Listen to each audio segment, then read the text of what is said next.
जय जगन्नाथ शुभ सकाळ। आज हूँ 25 मई 2024 शनिवार। आज दिन में 20टी बड़ खबर रही है। जदि चैनल टी प्रथम कर चैनल टी सब्सक्राइब कर बेल आइकन दबाइदेवे और आपण भल पाए स्वरूप लाइक करदेवे। आज खबर नंबर 1, प्रबल बर्षिब 4 जिला को अलर्ट कला एसआरसी। बंगोपसागर सृष्टि होता लघुचाप एवं अवतार रूप नहीं बांग्लादेश मुहां होती, जहां मे 26 तारिख में लैंडफॉल करिबो बोली सूचना रही। एने सूचना देइछन्ति भुवनेश्वर आंचलिक पाणीपाग केन्द्र निर्देशक मनोरमा महांती। किंतु आज शनिवार प्रबल वर्षा हेबो बोली पाणीपाग विभाग सूचना देइछि। एथिपाई 4 जिल्लार जिलापालଙ୍କୁ अलर्ट करिछन्ति एसआरसी। खबर नंबर 2, पांडियान कबलरू मुख्यमंत्री को मुक्त करू पुलिस। भिके पांडियान कबलरू मुख्यमंत्री को मुक्त करू पुलिस शुक्रवार पुलिस महानिर्देशक को चिठी लिखि एभली अपील करिछि राज्य भाजपा। भाजपा कहिछि जे मुख्यमंत्री को भिके पांडियान बंधन करी रखिछन्ति। मुख्यमंत्री मुख्य सचिव जीडीपी कथा कहिछन्ति कि नाही संदेह रहिछि। एहा सहित मुख्यमंत्री अवस्था कौन जानिबा अधिकार राज्यवासी अछि। जणे जज और किछि मान्यगण उपस्थिति रे मुख्यमंत्री को मुक्त करंतु। भिके पांडियान कबलरू मुक्त करी गणमाध्यम सामना को आणंतु। एभली संवेदनशील विषय को पुलिस गुरुत्व देव बोली आशा करुथिबा भाजपा कहिछि। खबर नंबर 3, सोशल मीडिया रे वायरल हेउछि ओडिशा सरकारक विफलतार फनी वीडियो। ओडिशा लोकसभा एवं विधानसभा निर्वाचन 4टी पर्यायर चली। 2टी प्रथम राउंड मे 13 एवं 20 रे अनुष्ठित हो जाइछि। अवशिष्ट पर्याय मे 25 जून 1 रे धार्य कराइछि। प्रचार निर्वाचन रणनीति रे मध्य जोरसोर रे चली। वर्तमान फेसबुक एवं इंस्टाग्राम परी सोशल मीडिया प्लेटफॉर्म को राजनैतिक विषय वस्तु रे परिपूर्ण भोटरंक सह जड़ित होगा पई डिजिटल मीडिया उपरे पार्टी अधिक गुरुत्व देइछन्ति। खबर नंबर 4, आज तृतीय पर्याय निर्वाचन बूथ रे प्रस्तुत ईवीएम बाजी रे हेवीवेट का भाग्य। तृतीय पर्याय निर्वाचन पई सबु प्रस्तुत शेष। आज सकाळ 7टारू पड़िबो भोट। स्वच्छ अबाध और शांतिपूर्ण निर्वाचन पई सबु प्रस्तुति कराइछि। सेहिपरि वेबकास्टिंग जरिया रे संवेदनशील बूथ गुड़िक उपरे रहिछि निर्वाचन कमिशनरक नजर। एही पर्यायर अधिकांश हाई प्रोफाइल लड़ाई देखा मिलिबो। खबर नंबर 5, संदेह रे पुलिस ऑफिसर भूमिका। रिगिंग आशंका चिठी लिखिले अपराजिता। भुवनेश्वर मध्य निर्वाचन मंडली रे किछि बूथ रे रिगिंग आशंका करिसेंति बीजेपी सांसद प्रार्थी अपराजिता षडंगी। एथिपाई 2 अवसर प्राप्त पुलिस ऑफिसर भूमिका संदेह करी खोर्धा जिलापाल निकट को चिठी लिखिसेंति। एही 2टी अवसर प्राप्त पुलिस ऑफिसर को बीजेडी एभली कार्य लगाई से चिठी रे उल्लेख करिसेंति। खबर नंबर 6, पाखरे भोट परिचय पत्र नाही कि तथापि देई परिबे भोट। साधारण निर्वाचन लगी बाजिछि बिगुल। एप्रिल 19 रे देश रे लोकसभा निर्वाचन पई मतदान आरंभ होईछि। 2024 रे सप्तम पर्याय विभिन्न राज्य केन्द्र शासित अंचलवासी भोट देइछन्ति। ओडिशा विषय कहले 4टी पर्याय 147 विधानसभा और 21 लोकसभा आसन पर मतदान होईछि। जून 4 रे भोट गणति सह सफलता प्रकाश पाइबो। खबर नंबर 7, मते भोट देले पुण्य मिलिबो। उत्तर प्रदेश एक बस्ती रे निर्वाचन प्रचार करुछन्ति प्रधानमंत्री मोदी। प्रचार अभियान समय से निजको ईश्वर प्रदत्त कहवा सह ईश्वरक अंश बोली कहिसन्ति। एही क्रम रे से लोकंको भोट मागिबा आଳରେ कहिसन्ति जो माने मते भोट देबे सेमानंको पुण्य हेबो, आउ मते भोट देले मु सबुबेले पुण्य काम करिवि। खबर नंबर 8, 2 मास पई कोलकाता रु लागू हेबो 144 धारा। पश्चिमबंग ममता बनर्जी सरकार कोलकाता रे धारा 144 लागू करबाकू चिंता करुछन्ति। आसंता 28 तारिख रु 60 दिन पई 144 धारा लागू हेबो। एही अनुसार कोलकाता रे गोटिए स्थान रे 5 रु अधिक लोक ठिया हेबा उपरे प्रतिबंधक लगाजिबो। सरकार कहिसन्ति शहर रे हिंसात्मक प्रदर्शन हेबार संभावना रहिछि, जहा द्वारा जनसाधारण शांति विपर्यस्त होई पड़िबो। कोलकाता पुलिस कमिशनर द्वारा जारी कराइथिबा आदेश रे कुहा जायछि निषेधादेश आसंता 28 रु जुलाई 26 पर्यंत किंबा परवर्ती निर्देश पर्यंत बलवत्तर रहिबो। खबर नंबर 9, कमाल कला सनराइजर्स हैदराबाद। राजस्थान को हराई आईपीएल फाइनल रे दल। सीजन आरंभ दमदार प्रदर्शन, गोटिए पर गोटिए मैच विजय।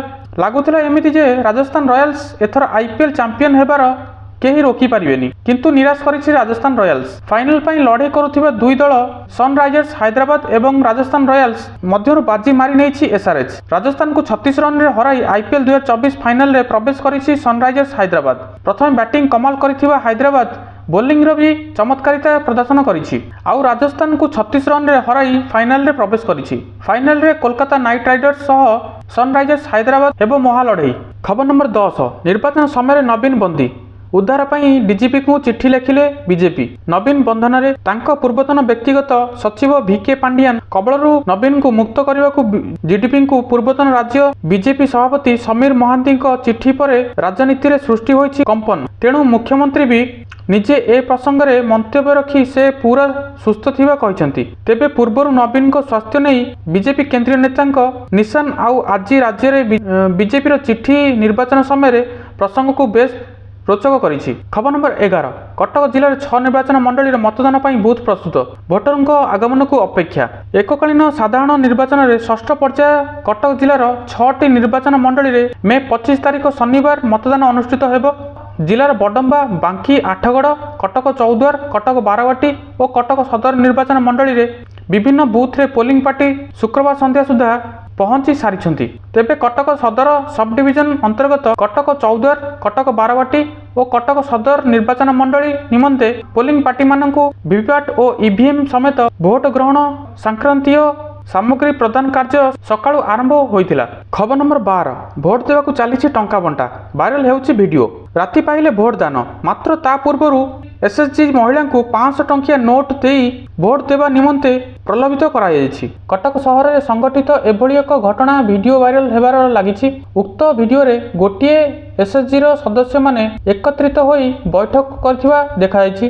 ଏସ୍ଏଚ୍ଜିର ଜଣେ ସଦସ୍ୟ ସମ୍ଭବତଃ ମୁଖିଆ ହୋଇପାରନ୍ତି, ଜଣ ଜଣ କରି 500 ଟଙ୍କିଆ ନୋଟ୍ ବାଣ୍ଟୁଛନ୍ତି। ଟଙ୍କା ବାଣ୍ଟି ସାରିବା ପରେ ଶଙ୍ଖ ଚିହ୍ନରେ ଭୋଟ ଦେଇ ବିଜେଡିର ବିଧାୟକ ଓ ଏମ୍ପି ପ୍ରାର୍ଥୀଙ୍କ ଜିତିବା ପାଇଁ କହୁଛନ୍ତି, ଏହା ନେଇ ସୂଚନା ରହିଛି।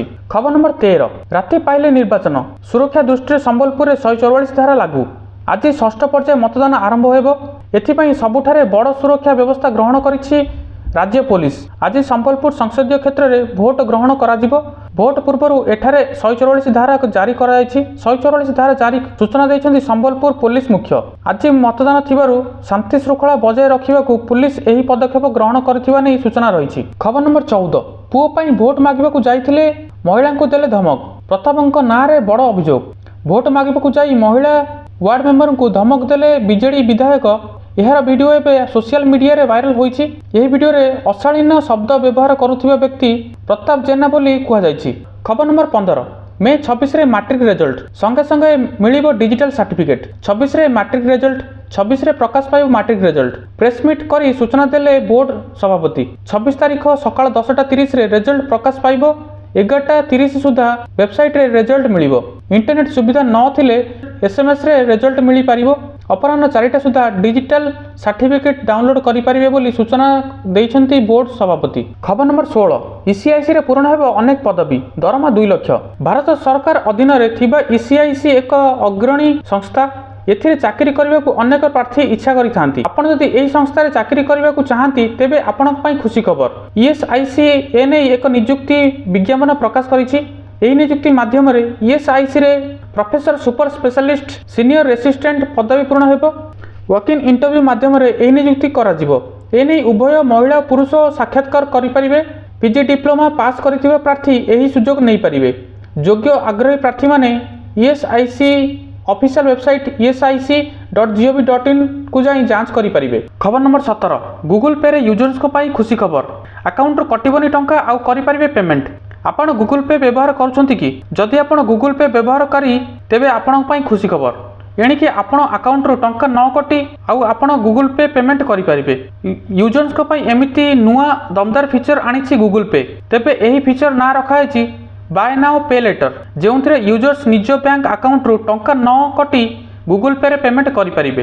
ଖବର ନମ୍ବର 18 ଦୀର୍ଘ 6 ବର୍ଷ ବିରତି ପରେ ଫେରିଛନ୍ତି ପ୍ରୀତି। ଅଧିକ ଆୟ ପାଇଁ ଜଏନ୍ କରିଥିଲେ ଆଇପିଏଲ୍। ବଲିଉଡ୍ ଅଭିନେତ୍ରୀ ପ୍ରୀତି ଜିନ୍ତା ବର୍ତ୍ତମାନ ଲାହୋର 1947 ପାଇଁ ସୁଟିଂ କରିଛନ୍ତି, ଯାହା ସୁପରଷ୍ଟାର ଭୟାଙ୍କ ହିଟ୍ ହେବାର 6 ବର୍ଷ ମଧ୍ୟରେ ତାଙ୍କର ପ୍ରଥମ ମୁଭି। ଏକ ସାକ୍ଷାତକାରରେ ଅଭିନେତ୍ରୀ କହିଥିଲେ ଯେ ତାଙ୍କୁ ପରବର୍ତ୍ତୀ ମୁଭି କରିବା ପାଇଁ କାହିଁକି ଏତେ ସମୟ ଲାଗିଲା। ଅଭିନେତ୍ରୀ କହିଛନ୍ତି ଯେ ମୁଁ କୌଣସି ଫିଲ୍ମ କରିବାକୁ ଚାହୁଁନାହିଁ, ମୁଁ ବ୍ୟବସାୟ ଉପରେ ଧ୍ୟାନ ଦେଉଥିଲି। ମୁଁ ମୋର ବ୍ୟକ୍ତିଗତ ଜୀବନକୁ ସମୟ ଦେବାକୁ ଚାହୁଁଥିଲି। ଲୋକମାନେ ଭୁଲି ଯାଉଛନ୍ତି ଯେ ମହିଳାମାନଙ୍କ ପାଇଁ ଏକ ବାୟୋଲୋଜିକାଲ ୱାଚ୍ ଅଛି। ଖବର ନମ୍ବର 19 ଦେଶରେ କମିଲା ସୁନା ଓ ରୂପା ଦର। ଆଜି ସାରା ଦେଶରେ ସୁନା ଓ ରୂପା ଦର ମୂଲ୍ୟ ପରିବର୍ତ୍ତନ ହୋଇଛି। ଆଜି ଓଡ଼ିଶା ରାଜଧାନୀ ଭୁବନେଶ୍ୱରରେ 22 କ୍ୟାରେଟ୍ ସୁନାର ଦର 10 ଗ୍ରାମ ପ୍ରତି 66,400 ଟଙ୍କା ହୋଇଥିବା ବେଳେ 24 କ୍ୟାରେଟ୍ ସୁନା ଦର 10 ଗ୍ରାମ ପ୍ରତି 72,440 ଟଙ୍କା ରହିଛି। ଖବର ନମ୍ବର 20 କୋଟି କୋଟି ଚାଷୀଙ୍କ ପାଇଁ ବଡ଼ ଖୁସି ଖବର। ଏହି ଦିନ ଆକାଉଣ୍ଟକୁ ଆସିବ ଟଙ୍କା। ପ୍ରଧାନମନ୍ତ୍ରୀ କିଷାନ ସମ୍ମାନ ନିଧି ଯୋଜନାରେ ସାମିଲ ଥିବା ଚାଷୀଙ୍କ ପାଇଁ ଖୁସି ଖବର, କାରଣ ଏଥିରେ ସାମିଲ ଥିବା ଚାଷୀଙ୍କ ପାଇଁ ସରକାର ବଡ଼ ନିଷ୍ପତ୍ତି ନେବାକୁ ଯାଉଛନ୍ତି। ପିଏମ୍ କିଷାନ ସମ୍ମାନ ନିଧି ଯୋଜନାରେ सामिल थिबा चाषी खूब शीघ्र 17तम किस्ती पाइबाकू जाउछंती। खूब शीघ्र चाषी अकाउंट को आसिबो 2000 टंका। 17तम किस्ती चाषी मान अकाउंट को 2000 टंका लेखाए आसिबो। एथिरे देश में प्राय 12 कोटी चाषी उपकृत हेबे। आउ जो माने नूतन भावे सामिल होइछंती सेमानक मध्य टंका पाइबे। किछि गणमाध्यम रिपोर्ट अनुसार मे मास शेष सप्ताह चाषी अकाउंट को पीएम किसान योजना रे मिलुथिबा 2000 टंका आसिबो, किंतु ए नै सरकारी स्तर रे कोनोसी घोषणा करा जाय नाही। तो दर्शक बंधु एई थिला 20टी न्यूज। जदि आपको यही न्यूज प्रत्येक दिन देखिबार अच्छी तो चैनल को निहाती भाव सब्सक्राइब कर दिंतु एवं कमेंट चाहिए लिखि दिंतु जय जगन्नाथ, जय भारत, जय हिंद।